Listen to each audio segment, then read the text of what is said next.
السعر رفعت حرارة يا راجل. ايه زبري.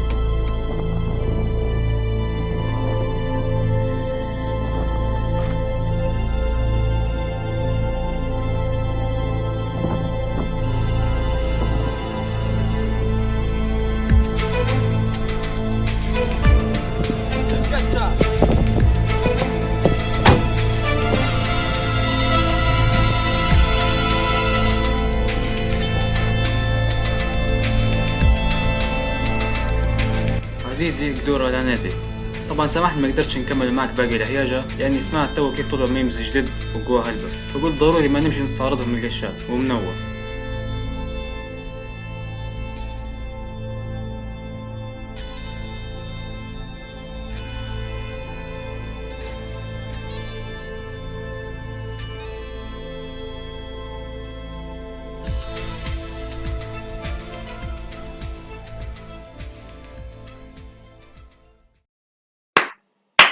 ميم ريفيو. السلام عليكم، قشات في سلسلة جديدة في قناتي اللي اسمها ميم ريفيو، اللي انا ما خنبتهاش من بيدي باي.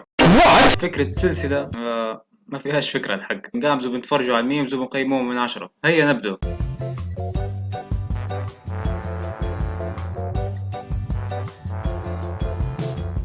نبدأ في الميمز اللي يتكلم على الظاهرة المتخلفة اللي في مجتمعنا، واللي هم ميمز التحجير.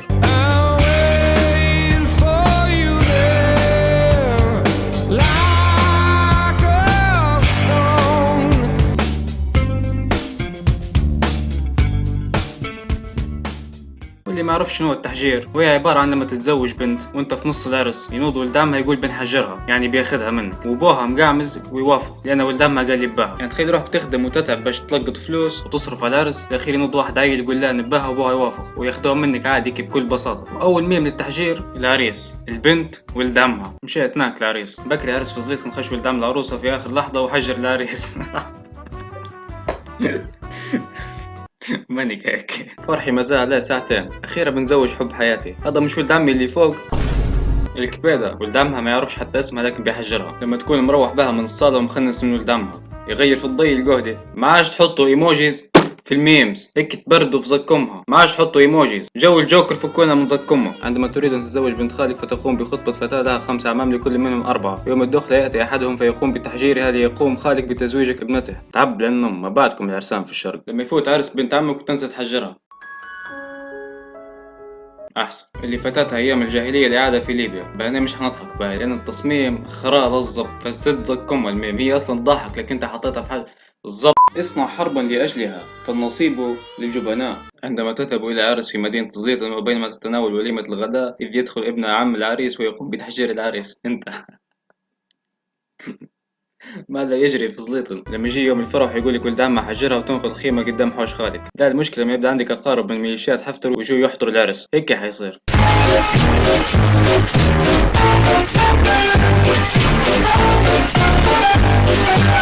بالضبط هذا ميم ولا جريدة؟ هيا نبدأ بسم الله.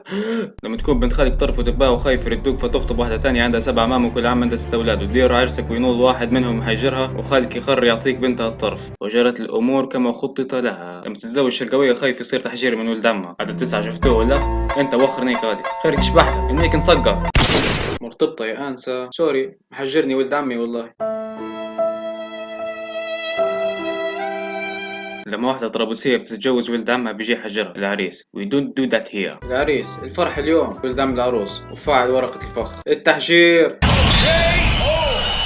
الحل الوحيد باش ولد عمها ما يحجرهاش شن قلنا الايموجيز، يعني واحد يبي يتزوج حبيبته ولد عمها، لما تتعب وتخطب وتدفع تكاليف العرس ويجي ولد عمها يحجرها العريس.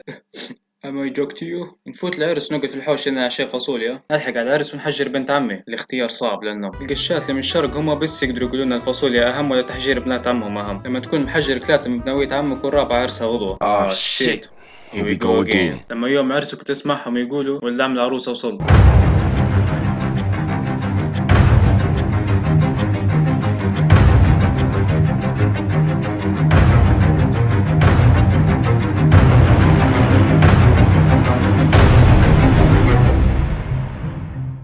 اوكي كمان الميمز يتكلم عن موضوع التهجير، تو نقيمهم من 10. نعطوهم ذا روك من 10. تب الحق ولا كان طلعت للنمل لما عرفت ان في حاجه اسمها تحجير في ليبيا. قصدي هذه الحركه متخلفه بكل معنى الكلمه، كان بتجي للصح حركه عيب وحرام، وهذه واحده من العادات والتقاليد المتخلفه اللي عندنا اللي المفروض لازم تتنحى، نفس العاده متاع الحجاله. عندكم علم هذا في الفيديو كلهم كبار مش صغار، مش شباب مراهقين، يعني زوامل بولادهم هم، لكن دماغهم قاعد صغير، قاعدين تصفقوا لقحبه زي الكحاب في وسط هوش الملعق. شين الابداع ولا شين الاغراء ولا شين اللي منيك في الموضوع مش عارف. يروح مبردتين انت كنت وياه. نمشوا توا لميمز زليطن. اخ يا زليطن.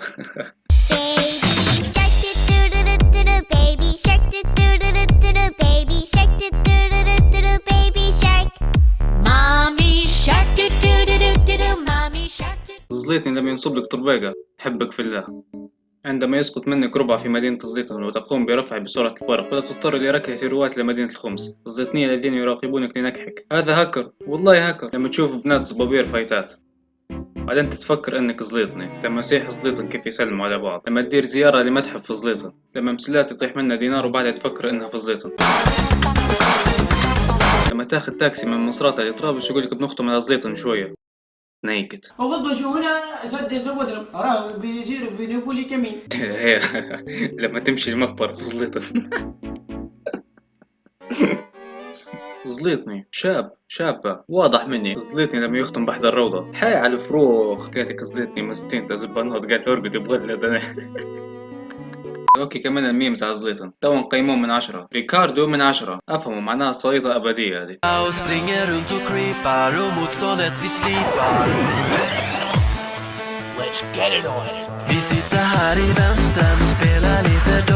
نمشي توا لميمز عيد الاضحى. Even mucks about with those who cannot bleat. Keep it in mind, he's one of a kind. Oh, life's such. اشحم انا اخوك الصغير لما يشوف خروفكم قبل صلاة العيد شوية ثانية وبتموت. نذبحوك بناكلوا لحمك توا بنقتلوك. غدوة العيد الكبير هادي عميقة للنوم. بقى السمك في فترة عيد الأضحى اللي عندهم سلخان الدجاج يوم العيد ما شاء الله هذا يسدك حتى شهر. عيدكم مبارك من العايدين والفايزين. لما تمشي لإخوالك يوم العيد وما يديرولكش قلاية مال أنا نروح. عندما تذهب إلى المنطقة 51 يوم العيد وانا نقول وين يبدو. عندما تفطر على اللحم وتتغدى على اللحم وتتعشى على اللحم. الجلطة لما تسأل بوك وتقول له أما خروف تذبحه توا. لما تاكل السلطة مشوية وتشرب بعدها مشروب باش تبرد على روحك. لما تكون جزار وتقابل صاحبك الحلاق بعد العيد. حياة المليونيرات مملة جدا. ترى هات الملح. القطط في الأيام العادية. القطط يوم عيد الأضحى. لما تقطع اللحم مع أخوك وتلقى صبع على القرمة. القح.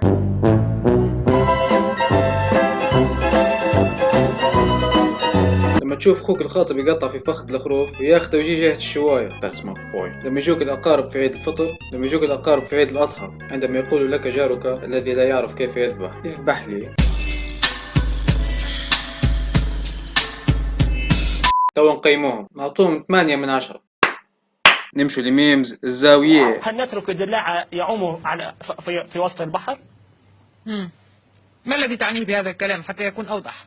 كنت مقعمز في الصالون كنت نقرمش في دلاعة. اللي ما عرفش قصة الزاوية مع الدلاع بالضبط هو في منطقة موجودة في الزاوية يتكلموا بلهجة غريبة وهادو من اللي فلقوا الزاوية يضاهم يقولك بقلك يوغا تشربها نفشخلك دلاعة تاكلها هيك يتكلموا بالطريقة الغريبة هذه. المهم الناس خدوا اللهجة هذه بدوا يتساوقوا عليهم فواحدة من كلماتهم كانوا يقولوا نفشخلك دلاعة فمشت فيهم على أساس الزاوية كلهم يحبوا الدلاع. نبدأ بأول ميم. الحلويات في الزاوية. البسبوسة في الزاوية. لما تمشي انت وصاحبك للزاوية وصاحبك يقول نجيب الدلاعة نقصوها قدام صاحبك الزاوية رسمي غادي في الزاوية ما يعرفوش نقص الدلاعة بالموس يعرفوا يفشخوا. الزاوية لما تختم قدامها بورتر معبي دلاعة نبي نفشخ البورتر انت من الزاوية نفشخلك دلاعة بقلك يوغا ارقد يا حمار انت وياه مبصر وخيرك اعلان رسمي راس الزاوية ما يحبوش البصارة فقشات الزاوية هني روحك انت يا حتى انا زاوي زيكم. اعلان استقلال الزاوية هيك العلامة الصح حس بالوطنية توي عندكم. لما تطلع زردة انت واصحابك ومعكم صاحبك الزاوية تقول له جبنا دلاعة ونسينا الموس صاحبك الزاوية يس مودفكرز. لما واحد من الزاوية تنفتح قدامه دلاعة بالموس اكسيوز مي وات الزاوية لما يتخصص طيران حربي سلاتي انتم همجين تفشخوا في الدلاعة زاوية خلنا نشوف فيه بوكلا يشربها. ومنيتي نشوف مين فيها واحد زاوي وصلتني ومسلاتي وطرابلسي وترهوني ومصراتي وشرقاوي، بس هذا النبه ميم واحد فيهم هذم كلهم، وانا عارف انه حيكون اقوى ميم في التاريخ. تفضل خونا دلاع سكري بالموس يحاول غادي كتها الزاوية لما يطرح، لما تقص دلاعة قدام واحد من الزاوية مش هيك يودي كهبة في شخصكمها. كيف نعرفوا انهم ماتوا؟ مين يبي نفشخ للدلاعة؟ انا بوكلي يوغا نشربها. نقصوا الدلاعة بالموس، ما عادش تعودها على نفشخ زك امك حتى انت. الدلاعة الوحيدة اللي الزاوية ما يقدرش يفشخها، نحسك بحاجة نبي نفشخها لك ما نقدرش. نقطع لك دلاع، نقص لك دلاع، نفشخ لك دلاع. الزاوية جوت تالنت تو نقيموا ميمز الزاوية، اعطوهم 7 دلاعة، لان تبوا الحق الصليطة هذه متندارش الا لما يجي موسم الدلاع. Now one زاوية يا زاوية زاوية ديحة بيكم ديها بيكا ضاوية. زاوية. يوم تبوا شيء قشات خلينا نمشي لين نكمل باقي الهياجة مع قدورة كده تو يخرط عليا. تلقوا رابط حساب على الانستغرام وقناة على اليوتيوب في الوصف، وهي ما نطولش عليكم يا قشات والسلام عليكم. مشيت لبحر الزاوية في زرداء، شريت دلاعة من براكة الخضرة، قلت لها عندك موس باش نقسمها، قالي ما زالت تعودها الدلاعة على راسك بنفشخها. خشيت للدكان باش نشري عصير وصار اللي صار، قالي ما فيش عصير لكن في يوغا، شبحتها ما عرفتش حتى كيف نفتحها، شدها بإيده وقال لي هادي بوقها. زاوية ما فهمتش كيف عايشين، معقولة تحبسوني خاطر دلاعة. واليوغا ما فهمتش لتوا كيف شدها، فهمتش لتوا كيف فتحها، لتوا حاير كيف بقها.